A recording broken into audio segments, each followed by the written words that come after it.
volé par mes enfants. J'ai travaillé comme serveuse à 60 ans. Chaque jour, je partageais mon déjeuner avec un vieil homme tremblant. Un jour, mon fils est entré en riant de ma chute. « Tu as l'air pitoyable. » Soudain, 4 gardes du corps ont fait irruption. Le vieil homme s'est levé, a pointé mon fils du doigt et a dit quelque chose que personne n'aurait jamais pu imaginer. Tout a changé. Je suis contente de vous avoir ici. Suivez mon histoire jusqu'à la fin et commentez la ville d'où vous regardez, afin que je puisse voir jusqu'où mon histoire a voyagé. Je m'appelle Colette, et à 60 ans, je n'aurais jamais imaginé porter un uniforme en polyester. Mes pieds endoloris dans des chaussures bon marché, portant des assiettes de nourriture à des inconnus qui me regardaient à peine. Mais la vie a une façon de vous humilier quand vous vous y attendez le moins. L'uniforme du restaurant Murphy's était 2 tailles trop grand. Le tissu rouge était décoloré par d'innombrables lavages. La plaque nominative indiquait Colette en lettres blanches écaillées. Et chaque fois que j'apercevais mon reflet dans la cafetière, je voyais une étrangère. Ce n'était pas censé être mon histoire. Je devais profiter de ma retraite. Peut-être voyager avec la pension de mon défunt mari, regarder mes petits-enfants grandir. Au lieu de cela, me voici à apprendre à équilibrer des assiettes sur mon bras et à sourire à des clients qui me traitaient comme si j'étais invisible. Cela faisait 3 semaines que j'avais commencé à travailler chez Murphy's. 3 semaines que mon monde s'était complètement effondré. Les autres serveuses étaient assez gentilles, surtout Ruth, qui travaillait là depuis 15 ans. Elle m'a montré comment porter 4 assiettes à la fois sans les faire tomber. Comment se souvenir des commandes sans tout écrire. Et surtout, comment continuer à sourire même quand vos pieds vous brûlent. Vous vous y habituerez, ma chérie, m'a dit Ruth le premier jour. Ses mains burinées ajustant mon tablier. Il faut environ 1 mois pour que votre corps arrête de vous crier dessus. Mais ce n'était pas mon corps qui criait, c'était mon cœur. Le rush du matin était toujours le pire. Des gens d'affaires attrapant du café et se précipitant dehors. Des ouvriers du bâtiment voulant des petits déjeuners copieux avant leur quart. Des couples âgés partageant des conversations calmes autour de crêpes. Je les regardais tous, me demandant si l'un d'eux avait des enfants qui les aimaient, qui ne rêveraient jamais de les trahir comme les miens l'avaient fait. J'essayais de ne pas penser à Carlton et Rebecca, mais ils hantaient chaque instant. Mon fils et ma fille, les enfants pour lesquels j'avais tout sacrifié, ceux pour lesquels j'avais fait des doubles journées pour les envoyer à l'université, ceux en qui j'avais mis ma confiance avec chaque centime que j'avais économisé pendant 40 ans de mariage. La trahison me semblait encore fraîche, comme une blessure qui refusait de guérir. Il m'avait convaincu de signer des papiers, disant que cela aiderait pour les impôts, que cela faciliterait les choses quand je serais plus âgée. J'étais si fatiguée alors, pleurant encore la mort de mon mari Robert 6 mois plus tôt, que je lisais à peine les documents. Je leur faisais confiance. C'étaient mes enfants. Mais ces papiers ne concernaient pas les impôts. Ils concernaient le transfert de mes biens, de ma maison, de mes économies, de tout ce que Robert et moi avions construit ensemble au cours de 4 décennies. Au moment où j'ai réalisé ce qui s'était passé, ils avaient vendu la maison, vidé mes comptes, et me laissaient avec rien d'autre qu'une pile de dettes qu'ils avaient accumulées en utilisant ma carte de crédit. « Maman, nous t'aidons », m'avait dit Rebecca lorsque je les avais confrontés, sa voix dégoulinant d'une fausse sollicitude. « Tu n'as pas besoin de tout cet espace de toute façon. Cela te forcera à te réduire, à vivre plus simplement. Carlton avait été plus cruel. Tu l'aurais gaspillé de toute façon, maman. Au moins, comme ça l'argent reste dans la famille. La famille, Le mot avait un goût amer dans ma bouche maintenant. Alors, me voici dans un studio, qui coûtait 1 200 $ par mois, travaillant 10 heures par jour chez Murphy's Diner pour payer le loyer et acheter de la nourriture. L'appartement était minuscule, avec des murs fins qui me permettaient d'entendre chaque dispute de mes voisins, et un système de chauffage qui ressemblait à un animal mourant. Mais c'était le mien, la seule chose dans ma vie qui m'appartenait vraiment. Désormais. Le rush du déjeuner avait commencé, et je remplissais des tasses de café quand je l'ai remarqué pour la première fois. Un vieil homme, probablement dans la soixantaine, assis seul à la table du coin près de la fenêtre. Il était mince avec des cheveux argentés et des mains qui tremblaient légèrement lorsqu'il soulevait sa tasse de café. Ses vêtements étaient propres mais usés, le genre qui avait connu des jours meilleurs. Ce qui m'a le plus frappé, c'est la façon dont il mangeait lentement, délibérément, comme quelqu'un savourant chaque bouchée, parce qu'il n'était pas sûr quand le prochain repas arriverait. J'ai reconnu cette prudence, cette appréciation pour la nourriture simple. C'était la même façon dont je mangeais depuis que mes enfants m'avaient tout pris. Il a commandé la chose la moins chère du menu, une tasse de café et une tranche de pain grillé, 2,50 $. Je l'ai regardé compter la monnaie exacte dans une petite bourse, ses doigts tremblant légèrement, alors qu'il plaçait chaque quart sur la table. Quelque chose chez lui me rappelait mon père, qui avait travaillé dans la construction jusqu'à ce que ses mains soient trop arthritiques pour tenir des outils. La même dignité dans sa posture, la même résignation silencieuse dans ses yeux. Quand je lui ai apporté sa commande, il m'a regardé avec des yeux bleus clairs et a dit « Merci, ma chère ». Sa voix était douce, éduquée, avec juste une légère touche d'un accent que je ne pouvais pas identifier. « De rien », ai-je répondu, et je le pensais plus que je ne l'avais fait avec aucun client depuis que j'avais commencé à travailler là-bas. Pendant le rush du déjeuner, je me suis retrouvée à jeter des coups d'œil à sa table. Il est resté assis là pendant plus d'1 heure, faisant durer ce seul morceau de pain grillé et ce café le plus longtemps possible.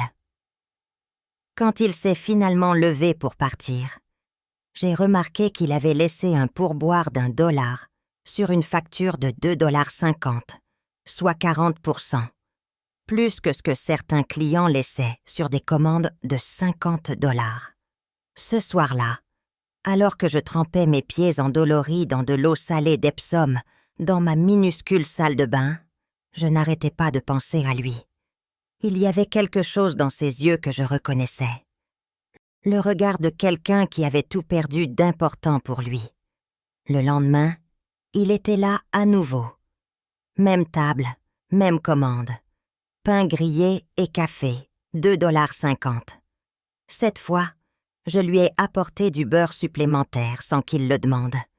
Et il m'a souri comme si je lui avais fait un cadeau. « C'est très gentil de votre part », a-t-il dit, sa voix chaleureuse malgré le tremblement de ses mains. « Nous avons tous besoin d'un peu plus de gentillesse », ai-je répondu, me surprenant par la facilité avec laquelle les mots sortaient.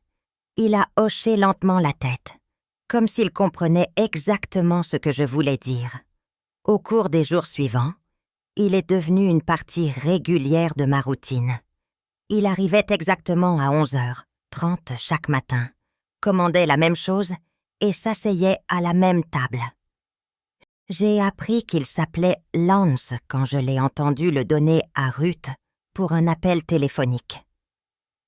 À la fin de mon premier mois chez Murphy's, j'avais développé un étrange sentiment de protection envers Lance. Peut-être était-ce parce qu'il me rappelait mon père, ou peut-être était-ce parce que je voyais ma propre situation reflétée dans son comptage méticuleux des pièces, son appréciation des petites gentillesses. Un jeudi particulièrement chargé. J'ai remarqué que Lance n'avait pas touché son pain grillé.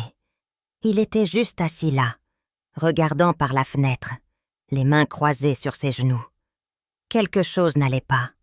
Je me suis approchée de sa table pendant une brève accalmie dans les commandes. « Tout va bien, Lance ?» Il m'a regardée, et j'ai vu quelque chose dans ses yeux qui m'a serré le cœur. La perte. Une perte profonde et intense que je connaissais trop bien. Je pense juste à mes enfants, a-t-il dit doucement. Parfois, je me demande s'ils pensent à moi du tout. Les mots m'ont frappé comme un coup physique. Voici quelqu'un d'autre dont les enfants l'avaient abandonné. Quelqu'un d'autre portant le poids d'un amour qui n'était pas rendu. Sans réfléchir, je me suis assise en face de lui. Je savais que Ruth me gronderait pour m'asseoir avec des clients pendant mon service, mais je ne pouvais pas m'en empêcher. « Je comprends », ai-je dit doucement. « Plus que vous ne le pensez peut-être. » Lance a étudié mon visage pendant un long moment, et j'ai eu l'étrange impression qu'il voyait plus qu'une simple serveuse fatiguée dans un uniforme délavé. « Avez-vous des enfants ?» a-t-il demandé. « 2, un fils et une fille. » J'ai touché la photo dans la poche de mon tablier, celle que je n'arrivais pas à jeter, même si la regarder me brisait le cœur à chaque fois. Voilà, ils ont fait leur choix. Lance a hoché lentement la tête. C'est une douleur particulière, n'est-ce pas?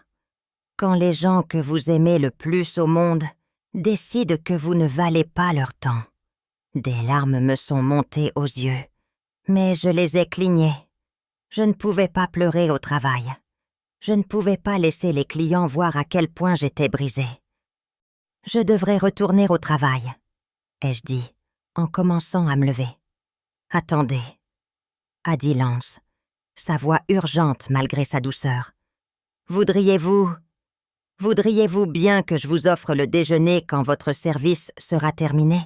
Je veux dire, si vous n'avez pas d'autres projets. » J'ai regardé ce vieil homme tremblant, qui avait probablement encore moins d'argent que moi, m'offrant de me payer un repas, qu'il pouvait à peine s'offrir lui-même. Quelque chose de chaud s'est répandu dans ma poitrine. La première chaleur authentique que j'avais ressentie depuis des mois. « J'aimerais ça », ai-je dit, « mais c'est moi qui payerai. J'ai une réduction employée. » Lance a souri. Et pendant un instant, la tristesse dans ses yeux s'est dissipée. « C'est très gentil de votre part, Colette. » Très gentil, en effet. Alors que je retournais au comptoir pour vérifier mes autres tables, j'ai ressenti quelque chose que je n'avais pas ressenti depuis la trahison de mes enfants. L'espoir. Peut-être que j'étais seule au monde. Peut-être que mes propres enfants m'avaient jeté comme des ordures, mais peut-être qu'il y avait encore de la gentillesse à trouver dans des endroits inattendus. Je n'avais aucune idée que ce vieil homme tremblant allait bientôt tout changer dans ma vie, ou que la gentillesse que je lui montrais était observée et mesurée par des yeux bien plus perçants qu'ils ne le paraissaient. Ce premier déjeuner ensemble a changé quelque chose entre Lance et moi. Nous nous sommes assis dans la banquette arrière de Murphy's après la fin de mon service, partageant une assiette du plat du jour, du pain de viande et de la purée de pommes de terre, et parlant comme de vieux amis qui se seraient retrouvés après des années de séparation. Lance mangeait lentement, délibérément, mais j'ai remarqué qu'il continuait à pousser la plupart de sa nourriture vers mon côté de l'assiette. Quand j'ai protesté, il a agité la main avec dédain. « Je n'ai pas beaucoup d'appétit ces jours-ci », a-t-il dit, « mais je déteste voir de la nourriture se perdre. » Je comprenais ce sentiment. Depuis que j'avais tout perdu, j'étais devenue très consciente de chaque dollar gaspillé, de chaque miette de nourriture. Mais en regardant Lance, j'ai réalisé qu'il faisait quelque chose que je n'avais pas fait pour moi-même. Il prenait soin de quelqu'un d'autre malgré ses propres difficultés. « Parlez-moi de vos enfants, » a-t-il dit doucement, ses yeux bleus bienveillants mais pénétrants. « Si cela ne vous dérange pas d'en parler. » Et d'une manière ou d'une autre, je me suis retrouvée à raconter à cette quasi-inconnue tout sur Carlton et Rebecca, sur la façon dont j'avais travaillé 2 emplois pour les envoyer à l'université, sur la maison que Robert et moi avions achetée quand ils étaient petits et que nous avions entretenue avec amour pendant 35 ans, sur la confiance que je leur avais accordée, les papiers que j'avais signés, le moment dévastateur où j'ai réalisé ce qu'ils avaient fait. Ils ont dit que c'était pour mon bien. Ai-je dit, ma voix à peine audible, que j'étais trop vieille pour gérer mes finances, qu'ils me protégeaient de moi-même. Lance a écouté sans interrompre, hochant parfois la tête ou faisant de doux sons de compréhension. Ses mains, j'ai remarqué, avaient arrêté de trembler pendant que je parlais, comme si mon histoire lui avait donné quelque chose sur quoi se concentrer à part sa propre douleur. « Et où sont-ils maintenant ?» a-t-il demandé quand j'ai eu fini. « Carlton vit dans ma vieille maison avec sa femme et leurs 2 enfants. Mes petits-enfants, je ne les ai pas vus depuis. J'ai avalé difficilement. Rebecca a déménagé en Californie. Elle m'envoie une carte de Noël chaque année avec une photo de sa famille. Comme si ça réglait tout. Savent-ils que vous travaillez ici? Carlton sait. Il est passé devant le restaurant il y a quelques semaines et m'a vu par la fenêtre.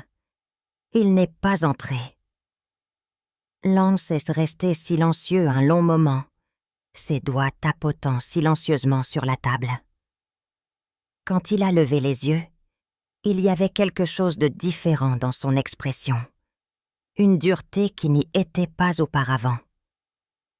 Les gens révèlent leur vrai caractère quand ils pensent que personne d'important ne regarde.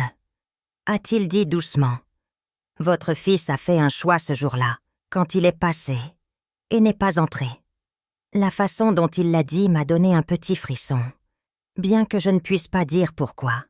Après ce premier déjeuner, Lance et moi sommes tombés dans une routine. Chaque jour, il venait à 11h30, commandait son pain grillé et son café, et nous bavardions quand j'avais des pauses entre les clients.